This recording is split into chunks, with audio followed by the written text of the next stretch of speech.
Hello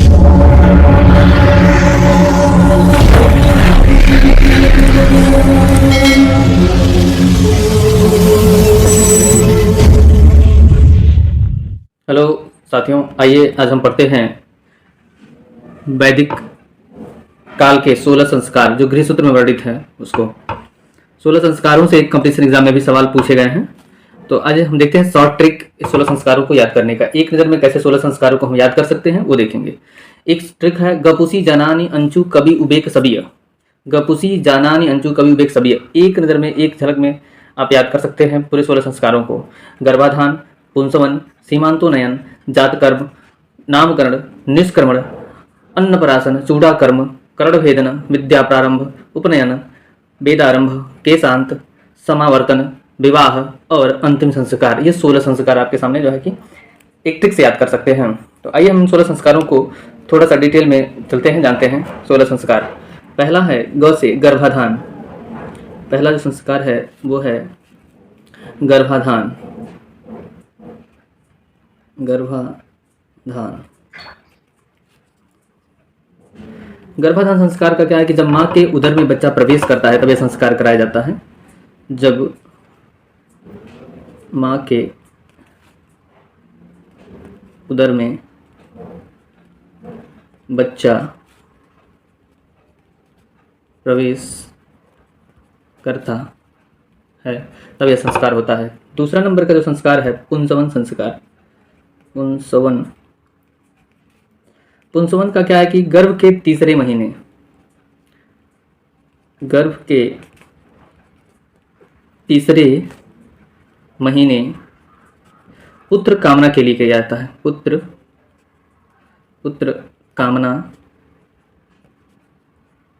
कामना हेतु यह संस्कार कराया जाता है। तीसरा जो संस्कार है वो है सीमांतोनयन। सीमांतोनयन है गर्भ के छठे महीने, गर्भ के छठवें महीने महिला के बालों को ऊपर किया जाता है। महिला के बालों को ऊपर किया जाता है। इससे माता को मानसिक मजबूती मिलती है। मानसिक मजबूती के लिए काम होता है। अब लिख देंगे मानसिक मजबूती हेतु यह कार्य किया जाता है। चौथा जो संस्कार है देखेंगे वह है जातक कर्म। जातक कर्म में यह है कि बालक के जन्म के समय यह संस्कार होता है। जब बालक का जन्म होता है, बालक के जन्म के समय जातक कर्म संस्कार होते हैं और इसमें जो है कि मधु, घी आदि जो है कि चटाया जाता है। ये जो है कि जातक कर्म संस्कार हो गया। पांचवा संस्कार देखेंगे यह है नामकरण। नामकरण संस्कार जन्म से 10वें या 12वें दिन होता है। 12वें दिन होता है नामकरण संस्कार, जब नाम रखा जाता है बालक का। छठवां जो संस्कार है निष्क्रमण। निष्क्रमण संस्कार जो है जब बच्चा पहली बार घर से बाहर निकलता है। पांचवा संस्कार हमारा रहा जन्म से 10वें या 12वें दिन होता है और छठवां संस्कार हो गया निष्क्रमण, जब बच्चा पहली बार घर से बाहर निकलता है। ये 4वें मास में होता है, सूर्य चंद्र का पहली बार दर्शन करता है। सातवां जो संस्कार है वो है अन्नपराशन।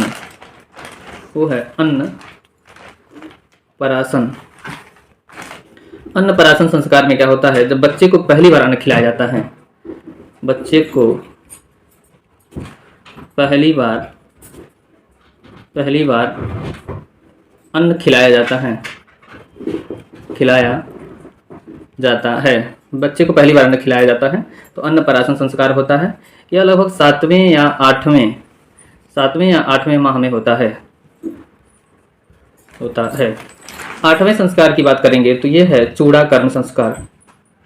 चूड़ाकर्म संस्कार है जो इसे मुंडन संस्कार भी कहते हैं। इसे हम मुंडन संस्कार भी कह सकते हैं। मुंडन से आपको पता चल जाएगा कि इसमें बच्चे का पहली बार बाल काटा जाता है। बच्चे का पहली बार बाल काटा जाता है। बाल की सफाई होती है पहली बार। ये कार्य या तो पहले वर्ष में, एक वर्ष में, एक वर्ष का बच्चा हो तब कर सकते हैं, या तीसरे वर्ष में भी कर सकते हैं, 3 वर्ष का जब बच्चा हो तो भी कर सकते हैं। बात करते हैं 9वें संस्कार की। 9वां जो संस्कार है वो है कर्णभेदन संस्कार। कर्णभेदन संस्कार में जब बच्चे का कान छेदा जाता है, जब बच्चे का कान छेदा जाता है, इसमें भी देखेंगे तो ये तीसरे या 5वें जो भी विषम वर्ष होता है उसमें होता है। तीसरे वर्ष या 5वें वर्ष में, 5वें वर्ष में यानी विषम वर्ष में होता है। विषम वर्ष में यह संस्कार कराए जाते हैं। विषम वर्ष में अगर बालक होगा, बालक या बालिका दोनों का कर्णभेदन संस्कार होता है, तो बालक यदि होगा तो उसका पहले दाहिना और फिर बायां कान छेदा जाता है। अगर बालिका होगी तो पहले बायां फिर दायां, मतलब उल्टा, बालक से सीधे उल्टा होता है कर्णभेदन संस्कार बालिका का। कर्णभेदन संस्कार के बाद से हम देख लेते हैं विद्यारंभ संस्कार, यानी विद्या का आरंभ हो जाता है। यह संस्कार जो होता है 5वें वर्ष में होता है। 5वें वर्ष में होता था यह 5वें वर्ष में होता था यह संस्कार। और इस समय से विद्या ग्रहण करना शुरू कर देता था बच्चा, गृह शिक्षा प्राप्त करना शुरू कर देता। गृह शिक्षा इसके बाद हम देखेंगे तो ये जो है कि 10वां हो गया। फिर 11 नंबर की हम बात करेंगे। तो 11वां संस्कार है उपनयन संस्कार। उपनयन संस्कार को और भी कई नामों से जाना जाता है, जैसे जनेऊ संस्कार भी कहा जाता है। इसको यज्ञोपवीत संस्कार भी कहते हैं। यज्ञोपवीत संस्कार भी कहा जाता है। तो इसमें मुख्य रूप से जो है कि जनेऊ धारण करता है बालक। इस संस्कार के बाद बालक को द्विज कहा जाता है। इस संस्कार के बाद बालक द्विज कहलाता है। यह संस्कार जो है केवल 3 लोगों के लिए बनाया गया था, ब्राह्मण, क्षत्रिय और वैश्य के लिए। इसमें भी अलग अलग एज निर्धारित है। ब्राह्मण को 8वें वर्ष कराया जाता था और क्षत्रिय को 11वें वर्ष और वैश्य को 15वें वर्ष में यह संस्कार कराए जाते थे। 12वां नंबर की बात करिएगा संस्कारों में तो यह है वेदारंभ संस्कार।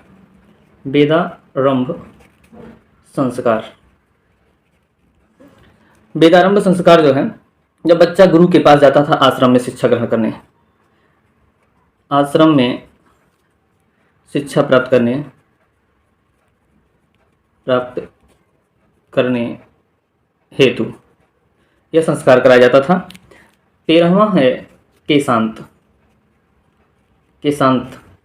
में इसमें पहली बार जो है कि बच्चे का दाढ़ी मूछ बनाया जाता था। पहली बार दाढ़ी मूछ बनता था। ये जो है कि केशांत संस्कार था। इसके अलावा जो है कि अगर हम संस्कार की बात करेंगे 14 नंबर की, तो 14 नंबर का जो संस्कार था वो था समावर्तन संस्कार।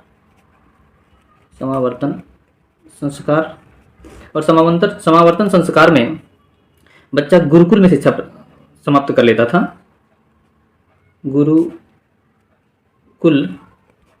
में शिक्षा समाप्त करने के बाद यह जो है कि समावर्तन संस्कार कराया जाता था। इस समय समावर्तन का मतलब होता है वापस आना, यानी कि गुरुकुल से वापस घर आता था। और इसमें विद्यार्थी स्नातक कहलाता था। जो विद्यार्थी थे समावर्तन संस्कार के बाद से स्नातक कहे जाते थे, स्नातक। 15वां संस्कार जो है यह है विवाह संस्कार जो 8 प्रकार के हम बताए हैं आपको। वैदिक रीति में 8 प्रकार के विवाह होते थे। तो इसके बाद से गृहस्थ आश्रम में प्रवेश करने के लिए अनुमति मिल जाती थी, यानी कि यह गृहस्थ आश्रम में प्रवेश करने के लिए किया जाता था। गृहस्थ आश्रम में प्रवेश करने के लिए ये संस्कार कराए जाते थे। 16वां संस्कार और अंतिम संस्कार है इसको अंत्येष्टि भी कहा जाता था, अंत्येष्टि संस्कार या अंतिम संस्कार भी इसको कहा जाता है, अंतिम संस्कार भी कहा जाता है। जो मृत्यु के बाद ये संस्कार कराई जाती है, मृत्यु के बाद।